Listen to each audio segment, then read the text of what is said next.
ಇವತ್ತು ನಮ್ಮ ತ್ರಿಮಹಾಕರ್ ಕೇರ್ ಔಟ್ಲೆಟ್ಗೆ Volvo XC40 electrical vehicle front bumper bonnet ಮತ್ತು left side fender cover PPF ಅಪ್ಲಿಕೇಶನ್ಗೋಸ್ಕರ ಬಂದೈತೆ. PPF ಅಪ್ಲಿಕೇಶನ್ ಪ್ರೋಸೆಸ್ ಯಾವ ತರ ಇರುತ್ತೆ ಅನ್ನೋದನ್ನ ಈ ವಿಡಿಯೋದಲ್ಲಿ ಕ್ಲಿಯರ್ ಆಗಿ ಡಿಸ್ಕಸ್ ಮಾಡೋಣ. ಬಿಫೋರ್ ದಟ್ ನನ್ನ ಹೆಸರು ಚಂದ್ರು ಅಂತ ಹೇಳ್ಬಿಟ್ಟು welcome back to Trimahakar care. ನಮ್ದು ಬೆಂಗಳೂರು ಬೇಸ್ಡ್ ಒಂದು ಡಿಟೇಲಿಂಗ್ ಔಟ್ಲೆಟ್ ಇದೆ. ನಮ್ಮ ಔಟ್ಲೆಟ್ ಅಲ್ಲಿ ಎಲ್ಲ detailing services plus seat covers, floor mats and film applications ಎಲ್ಲ ಅವೈಲೇಬಲ್ ಇದೆ. ಯಾವುದೇ ತರ ಕ್ವೆರೀಸ್ ಇದ್ರು 9535138103 ಮೊಬೈಲ್ ನಂಬರ್ಗೆ ವಾಟ್ಸ್ಆಪ್ ಕಾಂಟ್ಯಾಕ್ಟ್.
PPF ಅಪ್ಲಿಕೇಶನ್ ಪ್ರೋಸೆಸ್ಸಲ್ಲಿ ಫ್ರಂಟ್ ಬಂಪರ್ ಸೈಡಲ್ಲಿ ಲೂಸ್ ಮಾಡಬೇಕಾಗಿರುತ್ತೆ. ಏನಕ್ಕಂತ ಹೇಳಿದ್ರೆ PPFನ ಟಕ್ ಇನ್ ಮಾಡೋಕ್ಕೆ.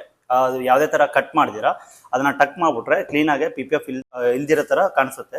ಸೊ ಅದಕ್ಕೋಸ್ಕರ ಫ್ರಂಟ್ ಬಂಪರ್ ರಿಮೂವ್ ಮಾಡಬೇಕಾಗಿರುತ್ತೆ. ಬಟ್ ಆದರೆ ಲಕ್ಸುರಿ ವೆಹಿಕಲ್ಸಲ್ಲಿ ಬಂಪರ್ ರಿಮೂವ್ ಮಾಡುವಾಗ ತುಂಬ ಕೇರ್ಫುಲ್ ಆಗಿರಬೇಕಾಗಿರುತ್ತೆ.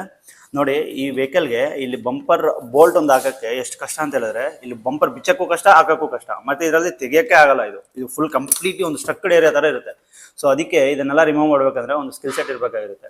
ಅದಕ್ಕೋಸ್ಕರ ನೀವು ಯಾವಾದರೂ PPF ಅಪ್ಲಿಕೇಶನ್ ಮಾಡಿಸ್ಬೇಕು ಅಂತ ಹೇಳಿದ್ರೆ ಒಂದು ಬೆಸ್ಟ್ ಸರ್ವಿಸ್ ಪ್ರೊವೈಡರ್ನ ಚೂಸ್ ಮಾಡ್ಕೊಳ್ಳಿ. ಇಲ್ಲ ಅಂತ ಹೇಳಿದ್ರೆ ನಿಮ್ಮ ವೆಹಿಕಲ್ ಡ್ಯಾಮೇಜ್ ಆಗೋ ಚಾನ್ಸಸ್ ತುಂಬ ಜಾಸ್ತಿ ಇದೆ.